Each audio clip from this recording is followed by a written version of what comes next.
Chapter നമ്മളെ കെമിസ്ട്രിയിൽ ഒന്നാമത്തെ ചാപ്റ്ററിൽ നമ്മൾ കഴിഞ്ഞ ക്ലാസ്സിൽ സബ്ഷൽ ഇലക്ട്രോണിക് വിന്യാസം എഴുതുന്നതിനെ കുറിച്ചാണ് നമ്മൾ പഠിച്ചുകൊണ്ടിരുന്നത്. സബ്ഷൽ ഇലക്ട്രോണിക് വിന്യാസം എങ്ങനെ എഴുതാം, ആദ്യം നമ്മൾ ചെറിയ ഹൈഡ്രജനിൽ തുടങ്ങി നമ്മൾ ഉയർന്ന നല്ല അറ്റോമിക് നമ്പർ കൂടിയ സ്കാൻഡിയം, ടൈറ്റാനിയം, വനേഡിയം തുടങ്ങിയ മൂലകങ്ങളുടെ അവിടെ വരെയാണ് നമ്മൾ കഴിഞ്ഞ ക്ലാസ്സിൽ നമ്മൾ സബ്ഷൽ ഇലക്ട്രോണിക് വിന്യാസവുമായി ബന്ധപ്പെട്ട കാര്യങ്ങൾ പറഞ്ഞു നിർത്തിയത്. ഇനി നമുക്ക് നമ്മൾ ആ ചാപ്റ്റർ കണ്ടിന്യൂ ചെയ്യുകയാണ്. അവിടെ നമ്മൾ ഒരു ചെറിയ കാര്യം കൂടി നമ്മൾ പറയേണ്ടതായിട്ടുണ്ടായിരുന്നു. അത് വെച്ചിട്ടാണ് നമ്മൾ ഇന്നത്തെ ക്ലാസ് നമ്മൾ ആരംഭിച്ചത്. ശ്രദ്ധിക്കുക. ഇപ്പം നമുക്കെല്ലാവർക്കും സബ്ഷൽ ഇലക്ട്രോണിക് വിന്യാസം, അതുപോലെ എനർജി, സബ്ഷലുകളുടെ എനർജി ലെവൽസ്, ഇത്രയും കാര്യങ്ങളൊക്കെ നമുക്കറിയാം. ഇനി ഇവിടെ ഒരു ചെറിയ കാര്യം കൂടി പരീക്ഷയ്ക്ക് വരുന്നത് നമ്മൾ ഓർത്തു വെക്കണം. അലസവാദങ്ങൾ. നിങ്ങൾക്കറിയാം, അലസവാദങ്ങൾ പ്രധാനമായിട്ടും നമ്മുടെ നിങ്ങൾക്കറിയാവുന്ന അല്ലേ, ഏറ്റവും ചെറിയ 2-3 അലസവാദങ്ങൾ. നിയോൺ അറ്റോമിക് നമ്പർ എത്ര വരുന്നത്? നിയോണിന്റെ അറ്റോമിക് നമ്പർ ഓർക്കുന്നുണ്ടോ? നിയോണിൻ്റെത് അറ്റോമിക് നമ്പർ 8. അതുപോലെ പിന്നെ അടുത്ത അലസവാദം ഏറ്റവും ചെറിയ അറ്റോമിക് നമ്പറുള്ള ഏറ്റവും ആദ്യത്തെ അലസവാദമാണ് ഹീലിയം. ഹീലിയത്തിന്റെ അറ്റോമിക് നമ്പർ 2. ഓക്കെ. ഈ ഹീലിയം കഴിഞ്ഞാൽ നമുക്ക് നല്ല ഏറ്റവും കൂടുതൽ പരിചയമുള്ള മറ്റൊരു അലസവാദകമാണ് നിയോൺ. നിയോണിന്റെ അറ്റോമിക് നമ്പർ 3 ആണ് 10. മറ്റൊരു അലസവാദകം നമ്മൾ ഓർത്തിരിക്കേണ്ട അലസവാദങ്ങൾ atomic number argon atomic number 8. ഇത് നിങ്ങളൊന്ന് ഓർത്തിരിക്കുന്നത് നമ്മൾ ഇനി പറയാൻ പോകുന്ന കാര്യങ്ങൾക്ക് വളരെ ഉപയോഗപ്രദമായിരിക്കും. അതുകൊണ്ട് നിങ്ങളുടെ നോട്ടിലൊന്ന് ജസ്റ്റ് നോട്ട് ചെയ്ത് വെക്കുക. പ്രധാനമായിട്ടും നമ്മൾ അറിഞ്ഞിരിക്കേണ്ടത് ഒരു ക്രിപ്റ്റോൺ, സീനോൺ, റാഡോണൊക്കെ വേറെ ഉണ്ട്. അത് നമ്മൾ നോക്കണ്ട. ഇവിടെ നിങ്ങൾ ഈ 10ാം ക്ലാസ്സിൽ നമ്മുടെ പരീക്ഷയ്ക്ക് ആവശ്യമായ അലസവാദങ്ങളാണ്. ഒന്ന് helium atomic number 2, neon atomic number 10, argon atomic number 8. ഇനി നമ്മൾ പഠിക്കാൻ പോകുന്നത്, നമുക്കറിയാം ഈ അറ്റോമിക് നമ്പർ വളരെ കൂടിയ മൂലകങ്ങളുടെ സബ്ഷൽ ഇലക്ട്രോണിക് വിന്യാസം എഴുതുമ്പോൾ 1s2 2s2 ഒരുപാട് എഴുതാനുണ്ട്. അപ്പോൾ എക്സാമ്പിൾ ഞാൻ നോക്കിത്തരാം. Atomic number example potassium A19, അതിന്റെ അറ്റോമിക് നമ്പർ 19 ആണ്. 19 ഇലക്ട്രോൺ നമ്മൾ സബ്ഷൽ ഇലക്ട്രോണിക് വിന്യാസം എഴുതുക പഠിച്ചു കഴിഞ്ഞാൽ 1s നിറച്ച് 1s2 2s2 2p6 3s2 ഒന്നുണ്ടെങ്കിൽ 2 2 4 6 10 electron തീരുമാനമായി. 10 12 ഇലക്ട്രോൺ തീരുമാനമായി. 3s എന്ന് പറഞ്ഞാൽ നമ്മൾ ആ ഓബ്ജക്ട് ക്രമം കഴിഞ്ഞ ക്ലാസ്സിൽ ഞാൻ ഇവിടെ ബോർഡിൽ എഴുതിയിരുന്നു അല്ലെ. 3s കഴിഞ്ഞത് 3s കഴിഞ്ഞ സബ്ഷന്റെ ഏതാണ്? 3p അല്ലെ. 3pയിൽ ഇവിടെ 10 12 ഇലക്ട്രോൺ തീരുമാനമായി. 19 ഉണ്ട് 3pയിൽ മാക്സിമം 6 കിട്ടും. അപ്പൊ 3p 18 തീരുമാനമായി. 3p എന്ന് പറഞ്ഞ പിന്നെ ഏതാണ്? 3d എല്ലാം നമ്മൾ പഠിച്ചിട്ടുണ്ട്. ഏതാണ്? 4s. ഇതാണ് നമ്മുടെ പൊട്ടാസ്യം. നേരത്തെ കഴിഞ്ഞ ക്ലാസ്സിൽ കഴിഞ്ഞ ദിവസത്തെ ക്ലാസ്സിൽ ഞാൻ പറഞ്ഞിരുന്നു 4s1. ഇങ്ങനെയാണ് സബ്ഷൽ ഇലക്ട്രോണിക് കോൺഫിഗറേഷൻ. ഇതെങ്ങനെ? അറ്റോമിക് നമ്പർ 19 എന്നുള്ളതിന്റെ തൊട്ട് മുന്നത്തെ ഒരു അലസവാദക ഏതാണ്? ഇതിലെടുക്കുകയാണെങ്കിൽ ഹീലിയാണ്. തൊട്ട് മുന്നത്തെ അലസവാദക ഏതാണ്? ആർഗൺ 11. നമുക്ക് ആർഗണിൻ്റെത് സബ്ഷൽ ഇലക്ട്രോണിക് കോൺഫിഗറേഷൻ എഴുതിയെടുക്കാം. പെട്ടെന്ന് എഴുതുന്നുണ്ട്. നമ്മളൊക്കെ പറഞ്ഞതായിരുന്നു. എന്താ ചെയ്യുക? 1s2 2s2 2p6 3s2 3p6 അല്ലേ. അപ്പോൾ 3 6 4 10 പറഞ്ഞു. ഇതാണ് ആർഗണിന്റെ സബ്ഷൽ ഇലക്ട്രോണിക് കോൺഫിഗറേഷൻ. ആർഗൺ ഈ തന്നിരിക്കുന്ന മൂലകത്തിന്റെ തൊട്ട് മുന്നേ ഉള്ള പൊട്ടാസ്യം എന്നുള്ളതിന്റെ തൊട്ട് മുന്നേ ഉള്ള അലസവാതകം അല്ലെങ്കിൽ നോബിൾ ഗ്യാസ് അല്ലെങ്കിൽ ഉത്കൃഷ്ടവാതകങ്ങൾ എന്ന ഒരുപാട് പേരുകളുണ്ട് അല്ലേ. ഇനേർട്ട് ഗ്യാസ് ആണ് ഏത്? ആർഗൺ. അതിന്റെ സബ്ഷൽ ഇലക്ട്രോണിക് കോൺഫിഗറേഷൻ നോക്കൂ. ഇവിടെ നിങ്ങൾ കാര്യം കണ്ടോ? ഒന്ന് ശ്രദ്ധിച്ചാൽ ഇവിടെ പൊട്ടാസ്യത്തിന്റെ സബ്ഷൽ ഇലക്ട്രോണിക് കോൺഫിഗറേഷനും ആർഗണിന്റെ സബ്ഷൽ ഇലക്ട്രോണിക് കോൺഫിഗറേഷനും ഏതാണ്ട് വരെ സെയിം ആണ് അല്ലേ. ഒരുപോലെ ആകെ വ്യത്യാസം 4s. അപ്പോൾ ഇങ്ങനെ അറ്റോമിക് നമ്പർ കൂടുതലുള്ള ചില എലമെന്റ്സിന്റെ സബ്ഷൽ ഇലക്ട്രോണിക് കോൺഫിഗറേഷൻ എഴുതാൻ വേണ്ടിയിട്ട് നമ്മളൊരു ഐഡിയ ഉപയോഗിക്കും. അതെന്താണെന്ന് ചോദിച്ചാൽ ആർഗണിന്റെ സിമ്പൽ ഉപയോഗിച്ച് പൊട്ടാസ്യത്തിൻ്റെത് എങ്ങനെ എഴുതാമെന്ന് നിങ്ങൾക്ക് ഞാൻ കാണിച്ചു തരാം. എങ്ങനെ എഴുതാം? നമ്മൾ പൊട്ടാസ്യത്തിന്റെ തൊട്ട് മുന്നിലുള്ള നോബിൾ ഗ്യാസ് ക്വസ്റ്റ്യൻ പേപ്പറിൽ തരും. ഇവിടെ ആർഗണിന്റെ ഇത്രയും ഭാഗം സെയിം ആണ്. അപ്പൊ ഈ പൊട്ടാസ്യത്തിന്റെ ഇത്രയും ഭാഗത്തിന് ഭാഗം നമ്മൾ എന്ത് ചെയ്യുക? ഇതിന്റെ പ്രതീകം അതിന് തൊട്ട് മുന്നേയുള്ള നോബിൾ ഗ്യാസിന്റെ സിമ്പൽ എഴുതി വെക്കും. എന്നിട്ട് അതിനെ ഒരു സ്ക്വയർ ബ്രാക്കറ്റിൽ ഇട്ടു. എന്നിട്ടോ ഇത്രയും ഈ ആർഗൺ ഈ പൊട്ടാസ്യത്തിന്റെ ഇത്രയും ഭാഗം ആരെ കൊണ്ട് കൊത്തിയാവും? ആർഗൺ കൊണ്ട് കഴിയും. ഈ ബാക്കി അവിടെ എന്താ ഉള്ളത്? ഇങ്ങനെ എഴുതുന്നതിനെ പറയുന്ന പേരാണ് നോബിൾ ഗ്യാസിന്റെ സിമ്പൽ ഉപയോഗിച്ച് അല്ലെങ്കിൽ അരസവാതകങ്ങളുടെ പ്രതീകം ഉപയോഗിച്ച് എങ്ങനെയാണ് നമ്മൾ ഒരു മൂലകത്തിന്റെ സബ്സ്റ്റൻസ് ഇലക്ട്രോണിക് കോൺഫിഗറേഷൻ എഴുതുക എന്നാണ് ഞാൻ ഇപ്പോൾ പറഞ്ഞത്. അപ്പൊ എന്താ ചെയ്തത്? തന്നിരിക്കുന്ന മൂലകത്തിന്റെ സബ്സ്റ്റൻസ് ഇലക്ട്രോണിക് കോൺഫിഗറേഷൻ എഴുതി അതിന് തൊട്ട് മുന്നേ ഉള്ള അലസവാതകം ഏതാ നമ്മുടെ മനസ്സിൽ അല്ലെങ്കിൽ ക്വസ്റ്റ്യൻ പേപ്പറിൽ തരും, അല്ലെങ്കിൽ നമ്മുടെ ചോദ്യപേപ്പറിൽ ഉണ്ടായിരിക്കും. ആ അലസവാതകത്തിന്റെ സബ്സ്റ്റൻസ് ഇലക്ട്രോണിക് കോൺഫിഗറേഷൻ എഴുതി ഉണ്ടാവും. എന്നിട്ട് ആ മൂലം ഇത്രയും ഭാഗം ആ അലസവാതകം ഉണ്ടാവും. പൊട്ടാസ്യത്തിന്റെ കേസിൽ തൊട്ട് മുമ്പുള്ള ആർഗണിന്റെ സബ്സ്റ്റൻസ് ഇലക്ട്രോണിക് കോൺഫിഗറേഷൻ ഇത്രയും ഭാഗം സെയിമാണ്. അപ്പോൾ നമ്മൾ പൊട്ടാസ്യം ഇത്രയും ഭാഗത്തിൽ തൊട്ടുമുള്ള ഇനർട്ട് ഗ്യാസിന് നമ്മൾ സ്ക്വയർ ബ്രാക്കറ്റിൽ ഇട്ടത്. എന്നിട്ട് ബാക്കിയുള്ളത് മാത്രം ഞാൻ ഇത് നിങ്ങളുടെ നോട്ടിലേക്ക് ഒന്ന് എഴുതി വെക്കുക. ജസ്റ്റ് ഇനി നോക്കാം, ഞാൻ വേറൊരു എലമെന്റ് എടുത്ത് നമുക്കൊന്ന് എഴുതി നോക്കാം. ഇതേ രീതിയിൽ വേറൊരു എലമെന്റ് തൊട്ട് വേറൊരു എക്സാമ്പിൾ നമുക്ക് നോക്കാൻ പറ്റും. അപ്പം എക്സാമ്പിൾ എന്നെ എന്നാണ് സോഡിയം അല്ലേ? ഉണ്ടാക്കുന്നത് നമ്മൾ 11. നമ്മളോട് പറയാണ് സോഡിയത്തിന്റെ സബ്സ്റ്റൻസ് ഇലക്ട്രോണിക് വിന്യാസം അതിന് തൊട്ട് മുന്നേ ഉള്ള ഇനേർട്ട് ഗ്യാസിന്റെ അല്ലെങ്കിൽ അരസവാതകത്തിന്റെ പ്രതീകം ഉപയോഗിച്ച് എഴുതാൻ പറഞ്ഞു. എന്താ ചെയ്യുക? അത് ക്വസ്റ്റ്യൻ പേപ്പറിൽ തരും. ആരാ? സോഡിയത്തിന് തൊട്ട് മുന്നേ ഉള്ള അരസവാതകം ഏതാ? നിയോൺ. അപ്പോൾ നമ്മൾ എന്ത് ചെയ്യുക? നിയോണിന്റെ സോഡിയത്തിന്റെ എത്രയാണ് വരിക? 11 ഇലക്ട്രോൺ അല്ലേ? 1s2 2s2 2p6 എത്ര ഇലക്ട്രോൺ തീരുമാനം? 2 2 4 6 10. ഇനി ഒന്നുകൂടെ ഒരു ഇലക്ട്രോൺ കൂടെ ഉള്ളൂ. 2 പറഞ്ഞാൽ പിന്നെ ഏതാണ്? 3s അല്ലേ? അത് നിയോണിന്റെ അറ്റോമിക് നമ്പർ 10 ആണ്. അതിനൊന്ന് എഴുതി വെക്കാം. 1s2 2s2 2p6 3 എത്ര? 2p6 എത്രയാണെന്ന് എണ്ണിയത് മൊത്തം കണക്കുറ പഠിക്കുന്ന കാര്യമല്ലോ. 1s2 2 2 4 6 10 ഇലക്ട്രോൺ തീരുമാനം. അപ്പൊ നിയോണിന്റെ സോഡിയത്തിന് നമ്മൾ സോഡിയത്തിന്റെ സബ്സ്റ്റൻസ് ഇലക്ട്രോണിക് വിന്യാസം അതിന് തൊട്ടു മുന്നേയുള്ള സോഡിയത്തിന്റെ സബ്സ്റ്റൻസ് ഇലക്ട്രോണിക് കോൺഫിഗറേഷൻ അതിന് തൊട്ടു മുന്നേയുള്ള അലസവാതകത്തിന്റെ പ്രതീകം ഉപയോഗിച്ച് എങ്ങനെ എഴുതുക? നോക്കൂ, ഇത്രയും ഭാഗവും സെയിം. അപ്പോൾ നമ്മൾ സോഡിയത്തിന്റെ എങ്ങനെ എഴുതുക? സോഡിയം 11 തൊട്ട് മുന്നേയുള്ള നിയോൺ. അതിനെ നമ്മളൊരു സ്ക്വയർ ബ്രാക്കറ്റിൽ നിയോൺ സ്ക്വയർ ബ്രാക്കറ്റിൽ ഇടുന്നു. ഇത്രയും ഭാഗം സെയിമാണ്, ബാക്കിയുള്ളത് മാത്രം അങ്ങനെ. ഇതാണ് സോഡിയത്തിന്റെ സബ്സ്റ്റൻസ് ഇലക്ട്രോണിക് കോൺഫിഗറേഷൻ അതിന് തൊട്ട് മുന്നിലുള്ള ഇനർട്ട് ഗ്യാസ് വെച്ചിട്ട് എഴുതുക. അപ്പം നമ്മൾ ഏത് ഇനർട്ട് ഗ്യാസാണ് തൊട്ട് മുന്നിൽ അതിൻ്റെ എഴുതുക, ആദ്യം മറ്റത് എഴുതിയിട്ട് ഇങ്ങനെ. ഇപ്പം നോക്കൂ, ഇത് നമ്മുടെ നോട്ട് ബുക്കിലും അല്ലെങ്കിൽ നമ്മുടെ ടെക്സ്റ്റ് ബുക്കിൽ ചെയ്യുമ്പോൾ ഇത്രയും നമ്മൾ എഴുതേണ്ട ആവശ്യമില്ല. ഒരു നിയോൺ ആണ് അവിടെ നിയോണിൻ്റെ കൊണ്ടുവന്ന് നമുക്കിവിടെ അതിൻ്റെ മീനിങ് ഇവിടെ ക്ലിയർ ആണ്. അതിന് വേണ്ടിയിട്ടാണ് എന്ത് ചെയ്യുന്നത്? നിയോൺ ഇങ്ങനെ ഇതിനൊക്കെ അലസവാതകങ്ങൾ ഉപയോഗിച്ചിട്ട് ഇനി നിങ്ങൾക്ക് ഞാൻ ഇതുപോലെ 2 ഹോംവർക്ക് തരാം. ഫോർ എക്സാമ്പിൾ, നിങ്ങൾ ഇനി നിങ്ങളുടെ നോട്ട് ബുക്കിൽ സ്വന്തമായിട്ട് എഴുതാം. ഇത് 3 നിങ്ങൾ ഓർത്തിരിക്കണം. 2 ഞാൻ നോട്ട് ഇവിടെ പറഞ്ഞത് നിങ്ങൾ നോട്ടിലേക്ക് നിങ്ങൾ എഴുതി വെക്കണം. ഇനി നിങ്ങൾക്ക് പഠിക്കാൻ വേണ്ടിയിട്ട് നിങ്ങൾ ഒരു ഹോംവർക്ക് ഞാൻ തരാം. ആ 2 മൂലകങ്ങളുടെ അറ്റോമിക് നമ്പർ തരാം. അത് വെച്ചിട്ട് നിങ്ങൾ അതിൻ്റെ തൊട്ട് മുന്നേയുള്ള അലസവാതകത്തിന്റെ പ്രതീകം ഉപയോഗിച്ച് നിങ്ങൾ എന്ത് ചെയ്യണം? എങ്ങനെയാണ് നമുക്ക് സബ്സ്റ്റൻസ് ഇലക്ട്രോണിക് കോൺഫിഗറേഷൻ എഴുതാൻ പറ്റുക എന്നുള്ളത് നിങ്ങൾ നോക്കാം. ഫോർ എക്സാമ്പിൾ, ഒരു ഹോംവർക്ക് ഇതാ. ഒന്ന് കാൽസ്യത്തിന്റെ അറ്റോമിക് നമ്പർ 20 ആണ്.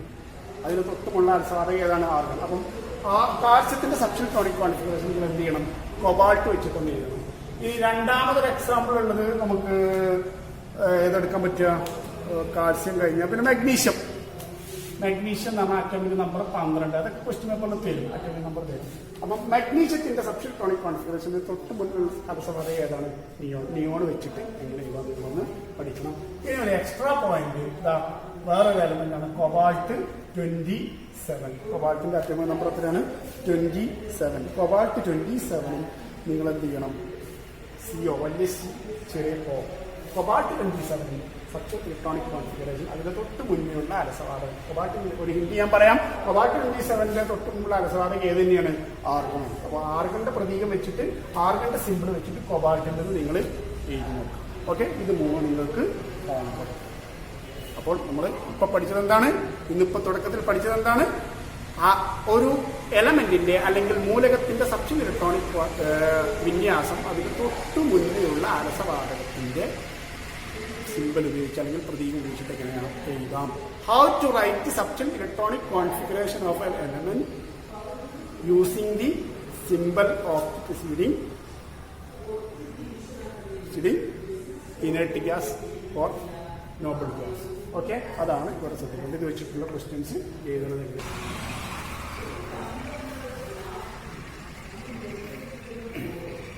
നോക്കൂ, ഇനി നമുക്ക് പഠിക്കാനുള്ളത് പരീക്ഷയ്ക്ക് സ്ഥിരമായിട്ട് ചോദിക്കുന്ന ഒരു ഭാഗമാണ് ഇനി നോക്കാനുള്ളത്. ഞാനിവിടെ അതിന്റെ ഹെഡിങ് എഴുതി വെച്ചിട്ടുണ്ട്. നോക്കി എല്ലാവരും ശ്രദ്ധിച്ചിട്ടുണ്ടാവും. ക്രോമിയത്തിന്റെയും കോപ്പറിന്റെയും SCC എന്ന് പറഞ്ഞാൽ സബ്ഷൽ ഇലക്ട്രോണിക് കോൺഫിഗറേഷൻ. ഞാൻ ചുരുക്കിയതാണ് സബ്ഷൽ ഇലക്ട്രോണിക് കോൺഫിഗറേഷൻ അല്ലെങ്കിൽ സബ്ഷൽ ഇലക്ട്രോണിക് വിന്യാസം. ക്രോമിയത്തിന്റെയും കോപ്പറിന്റെയും SCC peculiarity of SCC of chromium and copper. നമുക്ക് പഠിക്കാനുള്ള രണ്ട് പ്രധാനപ്പെട്ട ക്രോമിയം നിങ്ങൾക്കറിയാം. അതിന്റെ പ്രതീകം എങ്ങനെ വരിക? Capital C small letter R. Chromium atomic number 24 ആണ്. കോപ്പർ അറ്റോമിക് നമ്പർ 29 ആണ്. കോപ്പർ നമ്മുടെ ചെമ്പ് കോപ്പർ, അതിന്റെ പ്രതീകം Cu, വലിയ ചെറിയ കോപ്പർ. നമ്മൾ ഈ കോപ്പറിന്റെയും ക്രോമിയത്തിന്റെയും സബ്ഷൽ ഇലക്ട്രോൺ വിന്യാസത്തിന് ഒരു പ്രത്യേകതയുണ്ട്. അതെന്റെ കാര്യകാരണ സഹിതം നമ്മൾ പഠിച്ചിരിക്കണം. സ്ഥിരമായിട്ട് ക്വസ്റ്റ്യൻ പേപ്പറിൽ ചോദിക്കുന്ന ചോദ്യമാണ്. നമുക്ക് എന്തായാലും ഒരു ക്വസ്റ്റ്യൻ ആ ഭാഗത്ത് നിന്നുണ്ടാവും. ഒന്ന് ശ്രദ്ധിക്കാം.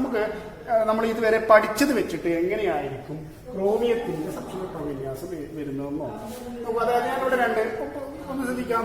പ്രതീക്ഷിതം അല്ലെങ്കിൽ ക്രോമിയത്തിന്റെ സബ്ഷൽ ഇലക്ട്രോൺ വിന്യാസം നമ്മൾ എങ്ങനെ പ്രതീക്ഷിക്കും? ക്രോമിയം അറ്റോമിക് നമ്പർ 24 ആണ് ക്രോമിയത്തിന്റെ അറ്റോമിക് നമ്പർ.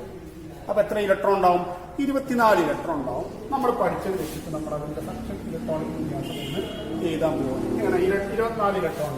അപ്പൊ എങ്ങനെ എഴുതും? 1s2, 2s2, 2p6, 2p എന്ന് പറഞ്ഞാൽ പിന്നെ 3s എന്ന സബ്ഷൻ, അതിൽ 2 എണ്ണം.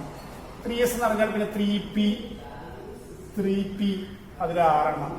3p നമുക്കറിയാം അറ്റോമിക് നമ്പർ 24 ആണ്. നേരത്തെ കഴിഞ്ഞ ക്ലാസ്സുകളിൽ ഞാൻ പറഞ്ഞിരുന്നു 21 അതിന് മുകളിലായാൽ 3p കഴിഞ്ഞാൽ ആരെ ഇട്ട് വെക്കുക? 3Dയിൽ ആളുണ്ടാവും, എത്ര നമുക്കറിയില്ല. 3D അവിടെ ഇട്ട് വെക്കുക ശൽക്രമത്തിലാവാൻ വേണ്ടിയിട്ട്. 3D എത്ര എണ്ണം അറിയില്ല. 4s ഇലക്ട്രോൺ ഫില്ല് ചെയ്യുക. 4s ഇലക്ട്രോൺ നിറഞ്ഞിട്ട് എണ്ണി നോക്കുക. കാരണം 24 ആകുമ്പോൾ 1s 2 4 ഇലക്ട്രോൺ, 4 മാറും 10, 10 + 2 12, 18 to 20 20 ഇലക്ട്രോണോട് തീരുമാനമായി. എത്രയായിട്ടെന്ന നമ്പർ? 24. ഇതാണ് നമ്മൾ അറ്റോമിക് നമ്പർ 24. ഇതാണ് നമ്മൾ ക്രോമിയത്തിന് പ്രതീക്ഷിക്കുന്ന സബ്ഷൽ ഇലക്ട്രോൺ വിന്യാസം ആണല്ലോ. ശ്രദ്ധിക്കുക. പക്ഷേ ക്രോമിയത്തിന് അതാണ് ഞാൻ ഇവിടെ എഴുതിച്ചത് പ്രതീക്ഷിതം അല്ലെങ്കിൽ എക്സ്പെക്റ്റഡ്. ഇതാണ് പ്രതീക്ഷിക്കുന്നത്. ഇവിടെ ഒരു കാര്യം ശ്രദ്ധിക്കുക. നമ്മൾ പ്രതീക്ഷിക്കുന്ന ഇതാണെങ്കിലും യഥാർത്ഥത്തിൽ ക്രോമിയത്തിന്റെ സബ്ഷൽ ഇലക്ട്രോൺ വിന്യാസം ഇതല്ല. കാരണം എന്താണെന്ന് നോക്കാം. നോക്കൂ, നമുക്കറിയാം അവസാനത്തെ ഇലക്ട്രോൺ എവിടെ പോയത്? 3Dയിലേക്ക്, അതായത് D എന്ന സബ്ഷെല്ലിലേക്ക്. മൂന്നാമത്തെ ഷെല്ലിൽ D എന്ന സബ്ഷെല്ലിലേക്ക് 3D. അതാണ് 3D എന്ന് പറയുന്നത്. നോക്കൂ, D എന്ന സബ്ഷെല്ലിൽ പരമാവധി കൊള്ളാവുന്ന ഇലക്ട്രോണിന്റെ എണ്ണം എത്രയാണ്? 10 അല്ലേ? അതിന്റെ പകുതി എത്രയാണ്? D5. അതുപോലെ F എന്ന സബ്ഷെല്ലിൽ പരമാവധി 14 കൊള്ളൂല്ലേ? ഉൾക്കൊള്ളാൻ കഴിയും. അതിന്റെ ഹാഫ് എത്രയാണ്? 7. ഇവിടെ എന്താ സംഭവിക്കുന്നതെന്ന് ചോദിച്ചാൽ നോക്കൂ, നമ്മൾ പ്രതീക്ഷിക്കുന്നത് ഇതാണെങ്കിലും ഇവിടെ ഒരു കാര്യം ശ്രദ്ധിച്ചു നോക്കുന്നു. ഈ 4s നിന്നും ഒരു ഇലക്ട്രോണ് 3Dയിലേക്ക് പോവുകയാണെങ്കിൽ ഇവിടെ 3D4 എന്നുള്ളതിന് പകരം അത് എന്തായിട്ട് മാറും? 3D5 എന്നാവും. ഇവിടെ ഒന്ന് പോയില്ലേ? അപ്പം 4s1 ഇങ്ങനെ വെക്കില്ലേ? 4s എന്നുള്ള ഇലക്ട്രോൺ നമുക്കറിയാം. നേരത്തെ പറഞ്ഞു D10ന്റെ പകുതി എത്രയാണ്? D5. ഇങ്ങനെ ഈ സബ്ഷെല്ലുകൾ പകുതി നിറയുന്നത് അല്ലെങ്കിൽ സബ്ഷെല്ലുകൾ മുഴുവനായി നിറയുന്നത് അത് കൂടുതൽ സ്ഥിരത നൽകുന്ന ഒരു കാര്യമാണ്. ആ ആറ്റത്തിലെ ഇലക്ട്രോണിനെ അല്ലെങ്കിൽ ആ ആറ്റത്തിന്, ആ മൂലകത്തിന് മൊത്തത്തിൽ കൂടുതൽ സ്ഥിരത നൽകും എപ്പോൾ സബ്ഷെല്ലുകൾ പൂർണ്ണമായോ അല്ലെങ്കിൽ പകുതി ഭാഗികമായോ നിറയുന്നത്, അല്ലെങ്കിൽ half filled or completely filled എന്നാണ് അർത്ഥം. അപ്പൊ നോക്കണേ, അപ്പൊ ഇവിടെ എന്താ സംഭവിക്കുന്നത് ചോദിച്ചാൽ 4s ഒരു ഇലക്ട്രോൺ എങ്ങോട്ടാ പോവുക? ഈ 4s നിന്നും ഒരു ഇലക്ട്രോൺ 3D പോയിട്ട് അത് പകുതിയോ 3D5. അപ്പൊ അതിന് കൂടുതൽ സ്ഥിരത, സ്റ്റെബിലിറ്റി കിട്ടും. അതുകൊണ്ട് എപ്പോഴും 4s ഇലക്ട്രോൺ അങ്ങോട്ട് പോകും 3D5 3Dയിലേക്ക് പോയിട്ട് അത് 3D5 ഇത് 4s കൊണ്ട്. അപ്പോൾ ഇതിന് കൂടുതൽ സ്ഥിരത കിട്ടും. അപ്പോൾ അതുകൊണ്ട് നമ്മൾ ക്രോമിയത്തിന് പ്രതീക്ഷിക്കുന്നത് ഇതാണ്. പക്ഷേ യഥാർത്ഥം, അതാണ് ഞാനിവിടെ റിയൽ, യഥാർത്ഥത്തിൽ ക്രോമിയത്തിന്റെ ഇലക്ട്രോണിക് കോൺഫിഗറേഷൻ എങ്ങനെ വരിക? 1s2 2s2 2p6 3s2 3p6 3d 5 4s. ഇതാണ് ക്രോമിയത്തിന്റെ എന്ത് ചെയ്യുന്നത്? യഥാർത്ഥത്തിലുള്ള സബ് ഇലക്ട്രോണിക് കോൺഫിഗറേഷൻ ഇത് അല്ല. ഏതാ കറക്റ്റ്? ഇത് നമ്മൾ പ്രത്യേകം ശ്രദ്ധിക്കണം. ക്രോമിയത്തിന്റെ അറ്റോമിക നമ്പർ 24 24 എന്നുള്ള ഏതൊരു മൂലകം, ചിലപ്പോൾ നിങ്ങൾക്ക് ക്രോമിയത്തിൽ വരാം എക്സ്, അറിയാത്തൊരു എലമെന്റ് എന്നുള്ള രീതിയിലേക്ക് ക്വസ്റ്റ്യൻ പേപ്പർ തരാം. അപ്പൊ അറ്റോമിക് നമ്പർ 24 ആയ ഒരു മൂലകം, അത് ഏതോ ആയിക്കോട്ടെ, ക്രോമിയാണ്, ചിലപ്പോൾ ക്വസ്റ്റ്യൻ പേപ്പർ ക്രോമിയം ഒന്നും തരത്തില്ല. അറ്റോമിക് നമ്പർ 24 എന്ന് കണ്ടാൽ നമ്മൾ പ്രതീക്ഷിക്കുന്ന സബ് ഇലക്ട്രോണിക് വിന്യാസം അല്ല അവിടെ വരിക. പിന്നെ വേറെ മറ്റൊരു സബ് ഇലക്ട്രോണിക് പ്രതീക്ഷിക്കുന്നതിനപ്പുറം 3d5 4s എന്നാണ് വരിക. 3d4 4s2 എന്നുള്ളതല്ല, അത് പ്രതീക്ഷിതം, ഇത് യഥാർത്ഥം. അതുപോലെ നമുക്ക് ഇനി കോപ്പറിൻ്റെതും ഒന്ന് നോക്കാനുണ്ട്. നോക്കാം. അപ്പൊ ഇത് എന്തതിന് കാരണം? ഇവിടെ ഇതാവുമ്പോൾ എന്താണ്? സബ്ഷെല്ലുകൾ പകുതി നിറയുന്നു. സബ്ഷെല്ലുകൾ പകുതി നിറയുന്നത് എന്താണ്? കൂടുതൽ സ്ഥിരത നൽകുന്നു. ഇനി ശ്രദ്ധിക്കുക, നമ്മുടെ ഹെഡിങ്ങിലെ മറ്റൊരു മൂലകാണ് ഇത്, എലമെന്റ് ആണ് ഇത്, കോപ്പർ, Cu അല്ലെ? കോപ്പർ, അതിന്റെ സിമ്പിൾ എന്താണ്? Cu. അതിന്റെ അറ്റോമിക് നമ്പർ 29 29. അപ്പൊ നമ്മൾ ഇതുവരെ പഠിച്ചത് വെച്ച് നമ്മൾ കോപ്പറിന്റെ സബ് ഇലക്ട്രോണിക് കോൺഫിഗറേഷൻ എന്ന് എഴുതുക Cu29. അപ്പം അറ്റോമിക് നമ്പർ 29, എത്ര ഇലക്ട്രോൺ ഉണ്ടാവും? 29 ഇലക്ട്രോൺ ഉണ്ടാവും. ശ്രദ്ധിക്കുക, ഇവിടെ നമ്മളൊന്ന് എഴുതി നോക്കാം. 1s2 2s2 2p6 3s2 3p6. ഞാൻ നേരത്തെ പറഞ്ഞതാണ് ഏറ്റവും നമ്പർ 29 21 അതിൽ കൂടുതലാവുമ്പോൾ നമ്മൾ എന്ത് ചെയ്യുക? 3d ഇട്ടു. അപ്പം നിരയണ്ട, കാരണം 4s കഴിഞ്ഞിട്ട് എവിടെ ഇലക്ട്രോൺ വരുള്ളൂ? 3dയിലേക്ക്. അപ്പം 4s. ഇനി ഒന്ന് എണ്ണി നോക്കാം. 2 + 2 4 4 + 6 10 10 12 + 18 + 22 20 ഇലക്ട്രോണിന് തീരുമാനമായി കഴിഞ്ഞു. നമ്മുടെ കയ്യിൽ വരെ 29 ഇലക്ട്രോൺ. അപ്പൊ 20 ഇലക്ട്രോണ് ഇറങ്ങി കഴിഞ്ഞു. ഇനി എത്ര ബാക്കിയുണ്ടോ? അതെവിടെ പോകും? 3d9. കാരണം എന്താ? ഡിയിൽ എത്ര വരെ? 10 വരെ പോവാം.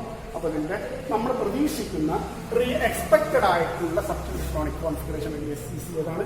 3d9 4s2. ഇവിടെ ശ്രദ്ധിക്കൂ, ഈ 4s നിന്നും ഒരു ഇലക്ട്രോൺ ഇങ്ങോട്ട് പോയാൽ അത് എന്തായിട്ട് മാറും? 3d10 4s1 ഇങ്ങനെയായിട്ട് മാറും അല്ലെ? ഇങ്ങനെ മാറിക്കഴിഞ്ഞാൽ എന്താ പ്രത്യേകത? ഡി എന്നുള്ള സബ് പൂർണ്ണമായി നടന്നു അല്ലെ? ഡിയിൽ മാക്സിമം 10. നേരത്തെ നമ്മൾ ഡിയിൽ 10 ആണെങ്കിലും ക്രോമിയത്തിലെ D5 ആയി പകുതി നിറഞ്ഞു. ഇവിടെ ഈ 4s ഇലക്ട്രോൺ ഇങ്ങോട്ട് പോവുകയാണെങ്കിൽ അത് മുഴുവനായി നിറയും, പൂർണ്ണമായി നിറയും, ഫുള്ളി കംപ്ലീറ്റഡ് ആവും. ഓക്കെ, അപ്പോൾ എന്താണ്? ഇതിന്റെ ഇലക്ട്രോൺ ഇങ്ങോട്ട് പോകുമ്പോൾ കൂടുതൽ സ്ഥിരത കിട്ടും. അപ്പൊ നമുക്ക് അതാണ് നമ്മൾ പ്രതീക്ഷിക്കുന്നത് അല്ലെങ്കിൽ എക്സ്പെക്ട് ചെയ്യുന്നത്. പക്ഷെ യഥാർത്ഥം എന്തായിരിക്കും? കോപ്പറിന്റെ ശരിക്കുള്ള, അതായത് ശരിയായ സബ് ഇലക്ട്രോണിക് കോൺഫിഗറേഷൻ എന്താണ്? 1s2 2s2 2p6 3s2 3p6. ഒരു ഇലക്ട്രോൺ ഇങ്ങോട്ട് പോയതാണ് 3d10 and 4s1. ഇതാണ് കോപ്പറിന്റെ ശരി. ഇത് നമ്മൾ പ്രതീക്ഷിക്കുന്നത്, ഇതാണ് റിയൽ. അപ്പോൾ അറ്റോമിക് നമ്പർ 29 എന്ന് ക്വസ്റ്റ്യൻ പേപ്പറിൽ കണ്ടാൽ നിങ്ങൾ പ്രത്യേകം ശ്രദ്ധിക്കുക, അത് കോപ്പറിനെ ഉദ്ദേശിക്കുകയാണ്. ചിലപ്പോൾ കോപ്പർ എന്ന് ക്വസ്റ്റ്യൻ പേപ്പറിൽ തരും, ഇല്ലെങ്കിൽ X29 X24 അങ്ങനെ എന്തെങ്കിലും ആയിരിക്കും. അപ്പോൾ അറ്റോമിക് നമ്പർ 29 കണ്ടാൽ പ്രത്യേകം ശ്രദ്ധിക്കുക, ഇതായിരിക്കും നമ്മൾ ശരിക്കും പഠിച്ചിട്ടില്ലെങ്കിൽ നമ്മൾ എഴുതാൻ പോകുന്ന സബ് ഇലക്ട്രോണിക് കോൺഫിഗറേഷൻ. എന്നാൽ അത് ശരിയല്ല. ഏതാണ് ശരി? ഇതാണ് 3d10 4s1. അപ്പം ഈ കോപ്പറിന്റെയും ക്രോമിയത്തിന്റെയും സബ് ഇലക്ട്രോൺ വിന്യാസം, അല്ലെങ്കിൽ അറ്റോമിക് നമ്പർ 24 എന്നുള്ള മൂലകത്തിന്റെയും അറ്റോമിക് നമ്പർ 29 എന്നുള്ള മൂലകം എലമെന്റിന്റെയും സബ് ഇലക്ട്രോണിക് കോൺഫിഗറേഷൻ നമ്മൾ വേറെ എഴുതി പഠിക്കണം. അവിടെ നിങ്ങൾ ഒരു കാര്യം കൂടി ശ്രദ്ധിക്കണം. ഇങ്ങനെ ഇതാണോ? പല രീതിയിൽ ചോദ്യം ചോദിക്കും. അത് നമ്മൾ ക്വസ്റ്റ്യൻ പേപ്പർ ചെയ്യുന്ന സമയത്ത് നമ്മൾ ചെയ്യാം. പല രീതിയിൽ ചോദിക്കും. ഏത് ചോദ്യം ചോദിച്ചാലും നിങ്ങൾക്ക് പറയാനുള്ള ഉത്തരം എന്തുകൊണ്ടാണ് ഇതാണല്ലോ പ്രതീക്ഷിക്കുന്നത്, എന്തുകൊണ്ട് ഇത് എഴുതി എന്ന് ചോദിച്ചാൽ എല്ലാ ചോദ്യങ്ങൾക്കും ഉത്തരം എഴുതാനുള്ള ഒരു വാക്ക് ഞാൻ പറഞ്ഞു തരാം. അതിന്റെ കാരണം ഒരൊറ്റ സെന്റൻസ് ആണ്, 1 മാർക്കിന് ചോദിക്കുന്നതാണ്. അതായത് സബ്ഷെല്ലുകൾ പൂർണ്ണമായോ ഭാഗികമായോ നിറഞ്ഞിരിക്കുന്നത് കൂടുതൽ സ്ഥിരത നൽകുന്നു. നോട്ട്ബുക്കിലേക്ക് എഴുതി വെക്കണം ആ പോയിന്റ്. ഈ ഇത്രയും ഞാൻ ബോർഡും എഴുതുന്ന എല്ലാ കാര്യങ്ങളും നിങ്ങളുടെ നോട്ട്ബുക്കിൽ നിങ്ങൾ എഴുതിയിട്ടുണ്ടായിരിക്കും എന്നാണ് എന്റെ വിശ്വാസം. എഴുതിയിരിക്കണം.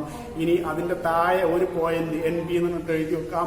സബ്ഷെല്ലുകൾ പൂർണ്ണമായോ ഭാഗികമായോ നിറഞ്ഞിരിക്കുന്നത് കൂടുതൽ സ്ഥിരത നൽകുന്നു.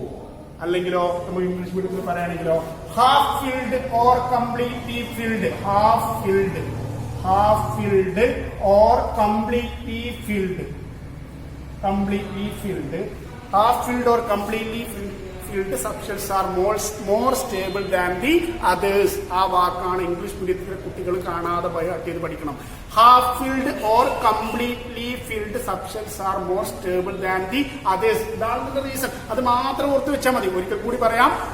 സബ്ഷെല്ലുകൾ പൂർണ്ണമായോ ഭാഗികമായോ നിറഞ്ഞിരിക്കുന്നത് കൂടുതൽ സ്ഥിരത നൽകുന്നു. അത് മതി. ഒരു മാർക്കിനാണ് നമ്മുടെ ചോദ്യം. എന്തുകൊണ്ട്? ചോദ്യം പല രൂപത്തിൽ ചോദിക്കുമ്പോൾ നമ്മൾ ക്വസ്റ്റ്യൻ പേപ്പർ ചെയ്യുന്ന സമയത്ത് നമ്മൾ ചെയ്യും. ഇപ്പൊ നിങ്ങൾ ഈ പോയിന്റ് ബൈഹാർട്ട് കാണാതെ പഠിക്കുക, നോട്ട്ബുക്കിലേക്ക് എഴുതി വെക്കുക. എന്താണ്? സബ്ഷെല്ലുകൾ പൂർണ്ണമായോ ഭാഗികമായോ നിറഞ്ഞിരിക്കുന്നത് കൂടുതൽ സ്ഥിരത നൽകുന്നു. സബ്ഷെല്ലുകൾ പൂർണ്ണമായോ ഭാഗികമായോ നിറഞ്ഞിരിക്കുന്നത് കൂടുതൽ സ്ഥിരത നൽകുന്നു. Half filled or completely filled subshells are more stable than the others. അപ്പോൾ ക്രോപ്പറിന്റെയും ക്രോമിയത്തിന്റെയും പ്രത്യേകമായിട്ട് പഠിക്കണം. Attempt number 24, attempt number 29. അതിന്റെ കാരണം പറഞ്ഞു. ആ കാര്യം എങ്ങനെ ഇതാണ് പ്രതീക്ഷിക്കുന്നത്, തെറ്റിക്കരുത്. അത് പല രീതിയിൽ ക്വസ്റ്റ്യൻ ചെയ്യുമ്പോൾ അത് നമ്മൾ ക്വസ്റ്റ്യൻ ചെയ്യുന്ന സമയത്ത് ചെയ്യും. അപ്പോൾ ഇതാണ് പ്രതീക്ഷിക്കുന്നത്, പക്ഷേ ഇതാണ് ശരി. കോപ്പറിന്റെ കാര്യത്തിൽ, ക്രോമിയത്തിന്റെ കാര്യത്തിൽ നമ്മൾ നേരത്തെ ഡിസ്കസ് ചെയ്തു.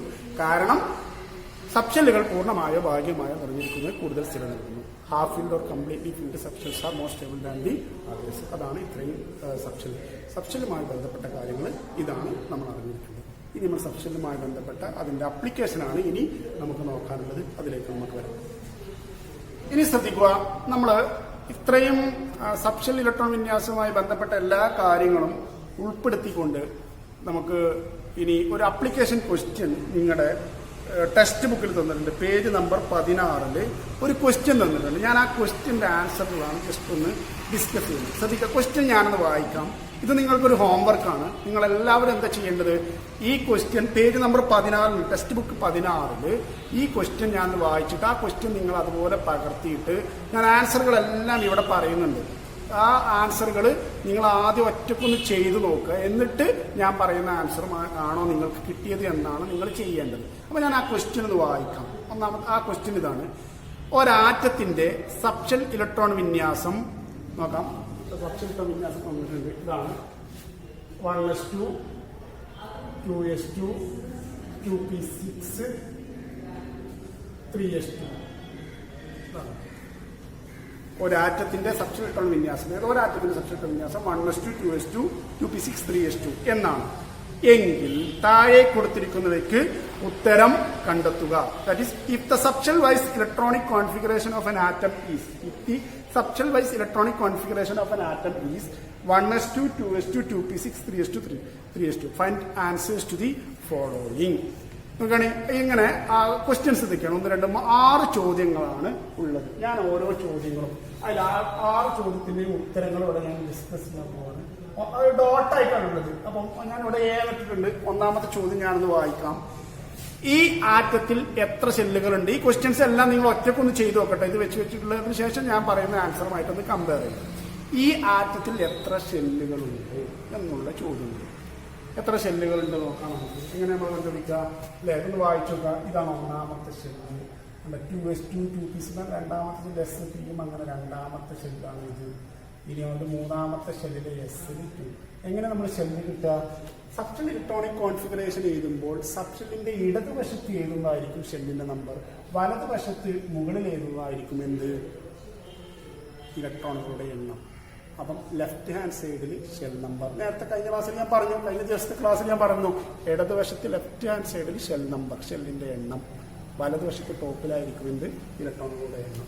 അപ്പം ഇതാണ് ഒന്നാമത്തെ ഷെല്ല്, ഇത് രണ്ടാമത്തെ ഷെല്ല്, ഇത് രണ്ടാമത്തെ ഷെല്ല്, ഇത് മൂന്നാമത്തെ ഷെല്ല്.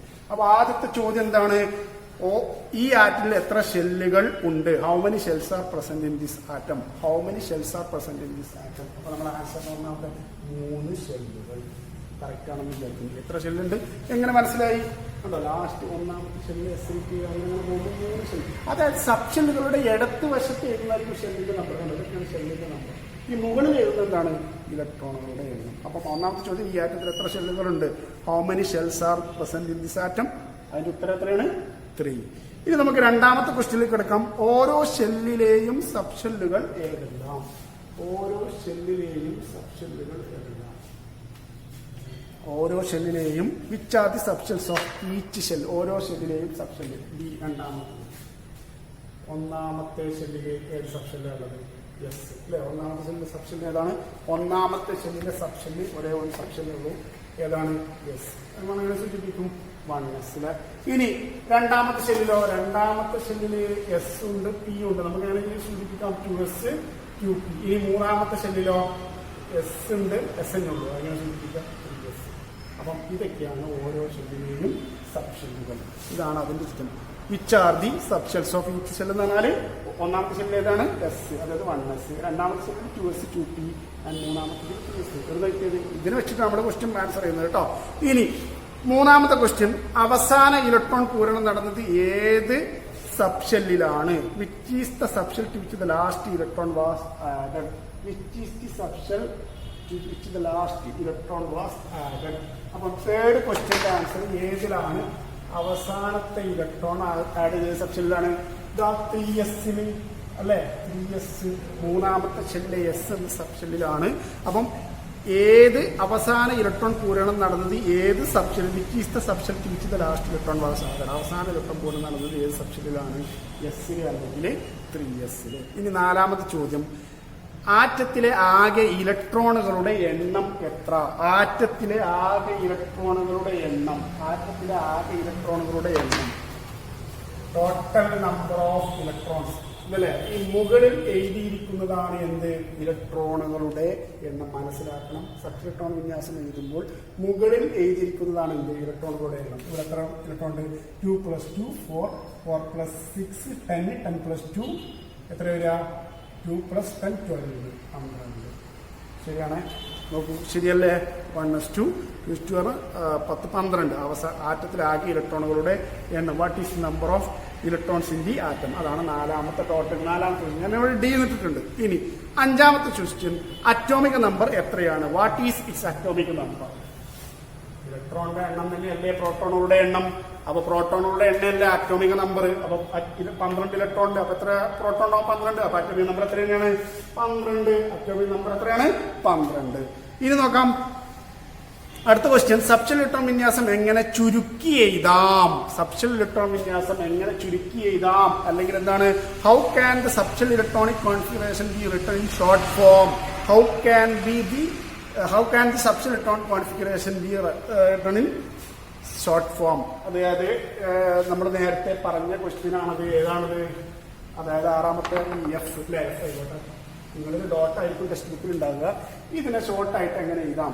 അറ്റോമിക് നമ്പർ 12 ആകുമ്പോൾ തൊട്ട് മുന്നിലുള്ള നോബിൾ ഗ്യാസ് അല്ലെങ്കിൽ അലസവാതകം ഏതാണെന്ന് കഴിഞ്ഞ ക്ലാസ്സിൽ ഞാൻ പറഞ്ഞു, കഴിഞ്ഞ സെക്ഷനിൽ ഞാൻ പറഞ്ഞാണ്. ഇത് നിയോൺ ആയിരിക്കും. അപ്പൊ നമുക്ക് എന്ത് ചെയ്യാം? നിയോണിന്റെ ഒന്ന് എഴുതി നോക്കാം.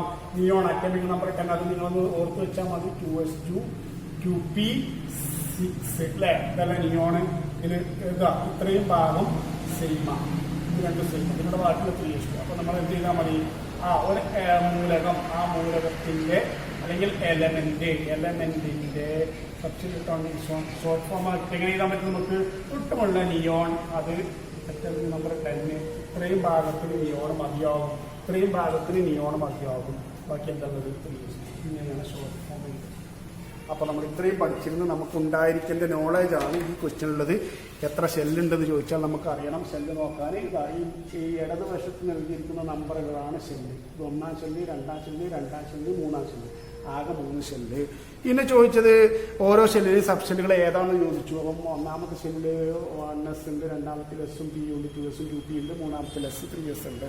അടുത്ത ക്വസ്റ്റ്യൻ വാസ് അവസാന ഇലക്ട്രോൺ നടന്നത് എവിടെയാണ്? അവസാനത്തെ എവിടെ? 3s എസ് എന്ന സബ് ഷെല്ലില്. ഇനി ആറ്റത്തിലെ ആകെ ഇലക്ട്രോൺ, ടോട്ടൽ നമ്പർ ഓഫ് ഇലക്ട്രോൺസിന്റെ ആറ്റം മൊത്തം എണ്ണി വെക്കാൻ മതി. എത്ര ഇലക്ട്രോൺ ഉണ്ട്? നമ്മൾ കൊടുത്തത് കിട്ടി 12. അറ്റോമിക് നമ്പർ ചോദിച്ചാലോ ഇലക്ട്രോണിന്റെ എണ്ണം തന്നെ ആയിരിക്കും എന്ത്? Atomic number. ഇനി ഷോർട്ട് ഫോം എഴുതാൻ പറഞ്ഞാലോ തൊട്ട് മുന്നേ ഉള്ള അലസവാതകത്തിന്റെ പ്രതീകം ഉപയോഗിച്ച് ഇതിനാണ് ഷോർട്ട് ഫോം എഴുതാന്ന് പറഞ്ഞത്. അപ്പൊ നിങ്ങൾ ഹീലിയത്തിന്റെയും നിയോണിന്റെയും ആർക്കണം ഒന്ന് ഓർത്ത് വെച്ചാൽ മതി. കഴിഞ്ഞ ക്ലാസ്സിൽ ഞാൻ പറഞ്ഞു. ഓക്കെ, ഇതാണ് ആ ക്വസ്റ്റ്യനുമായ ആൻസർ. ആ ആൻസർ സ്വന്തമായിട്ടൊന്ന് ചെയ്തു നോക്കുക, എന്നിട്ട് എൻ്റെ ആൻസറുമായിട്ട് കമ്പയർ ചെയ്യാം.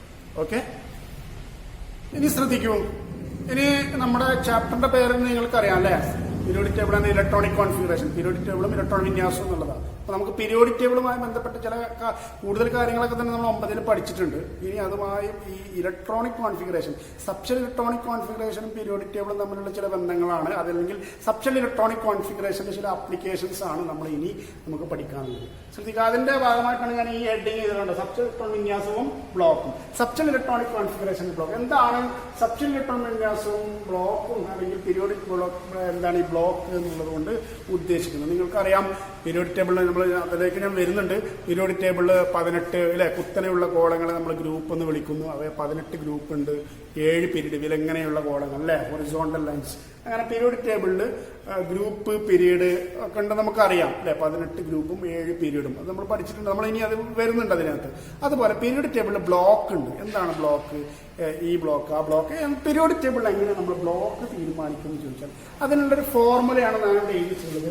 ബ്ലോക്ക് എന്ന് പറഞ്ഞാൽ നമ്മൾ ഒരു മൂലകത്തിന് ഏതെങ്കിലും ഒരു പർട്ടിക്കുലർ മൂലകം തന്നാൽ അത് ഏത് ബ്ലോക്കിൽ പെടുന്നു എന്ന് കണ്ടെത്താനാണ് ഈ ഫോർമുല. അതായത് ആ മൂലകത്തിന്റെ ആ എലമെന്റിന്റെ സബ്ഷൽ ഇലക്ട്രോണിക് കോൺഫിഗറേഷൻ എഴുതുമ്പോൾ അവസാനത്തെ ഇലക്ട്രോൺ ഏത് സബ്ഷെല്ലിലാണോ പോകുന്നത് അതായിരിക്കും അതിന്റെ ബ്ലോക്ക് എന്ന് പറയുന്നത്. അപ്പൊ നമുക്കറിയാം സബ്ഷെല്ലുകൾ എസ് ഉണ്ട്, പി ഉണ്ട്, ഡി ഉണ്ട്, എഫ് ഉണ്ട്. അപ്പൊ ആകെ എത്ര ബ്ലോക്ക് ഉണ്ട്? പീരിയോഡിക് ടേബിളില് നോക്കൂ, പീരിയോഡിക് ടേബിളിലെ ബ്ലോക്കുകൾ നോട്ടിലേക്ക് ഞാൻ ഈ ബോർഡിൽ എഴുതുന്നതെല്ലാം തന്നെ എഴുതേണ്ടതായിട്ടുണ്ട്. എസ് ബ്ലോക്ക് ഉണ്ട്, കാരണം അവസാനം പി എസിലേക്ക് പോകണമെങ്കിൽ അത് എസ് ബ്ലോക്ക് ആയിരിക്കും. പി ബ്ലോക്ക് ഉണ്ട്, ഡി ബ്ലോക്ക് ഉണ്ട്, എഫ് ബ്ലോക്ക് ഉണ്ട്. മൊത്തം എത്ര ബ്ലോക്ക് ഉണ്ട്?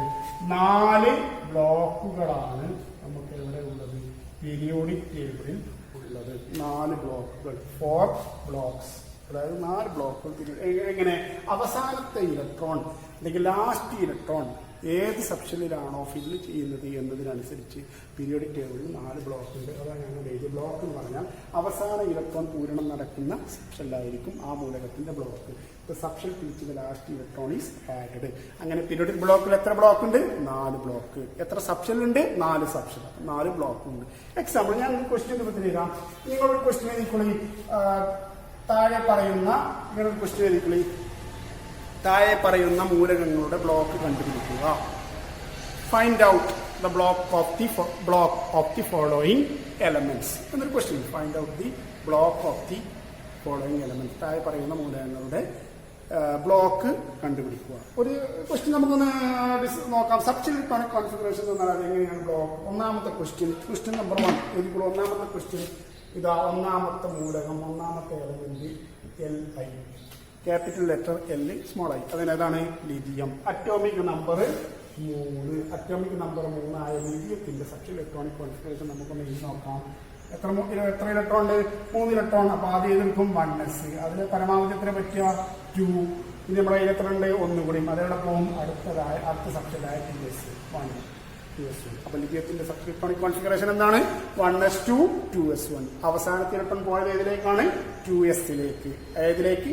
എസിലേക്ക്. അപ്പം ഇതിന്റെ ബ്ലോക്ക് ഏതാണ്? ഇത് ഏത് ബ്ലോക്കാണ്? S block. ഏതാണ്? ലിഥിയം എന്ന് പറയുന്നത് ഏത് ബ്ലോക്കിൽപ്പെട്ട മൂലകമാണ്? അല്ലെങ്കിൽ ഏത് ബ്ലോക്ക് എലമെന്റ് ആണ്? S block. നമുക്ക് അടുത്തൊരു എലമെന്റ് എടുക്കാം. രണ്ടാമത്തെ ഒരു എലമെന്റ് ആണ്. Example Mg. Atomic number 12 12. എത്ര ഇലക്ട്രോൺ ഉണ്ടാവും? 12 ഇലക്ട്രോൺ. സബ്ഷെൽ ഇലക്ട്രോണിക് കോൺഫിഗറേഷൻ എഴുതി നോക്കിയേ. 1s2 2s2 2p6. 2 2 4 4 മാറും. 10 ഇലക്ട്രോൺ തീരുമാനമായി. 2 ഇലക്ട്രോൺ കൂടി ഉണ്ട്. 2p എന്ന് പറഞ്ഞാൽ അത് 3sലേക്കായിരിക്കും പോവുക. അപ്പൊ 3s2. നോക്കൂ, അവസാനത്തെ ഇലക്ട്രോൺ ഏത് സബ്ഷെല്ലിലേക്കാണ് പോയത്? 3sലേക്കാണ് അവസാനത്തെ ഇലക്ട്രോൺ പോയത്. Last electron is at 3s subshell. അപ്പൊ അത് ഏത് ബ്ലോക്കിൽ പെടും? S block. ബ്ലോക്കാണ് എസ് ബ്ലോക്ക്. അപ്പോൾ അവസാനത്തെ ഇലക്ട്രോൺ ഏത് സബ്ഷെല്ലിലേക്കാണോ പോകുന്നത് അതായിരിക്കും ആ എലമെന്റിന്റെ ബ്ലോക്ക്. വളരെ സിമ്പിളായ കാര്യമാണ്. ഞാൻ ഈ ബോർഡിൽ കാണുന്ന കാര്യങ്ങൾ നിങ്ങൾ വളരെ ഭംഗിയായിട്ട് നിങ്ങളുടെ നോട്ടിലേക്ക് പകർത്തണം.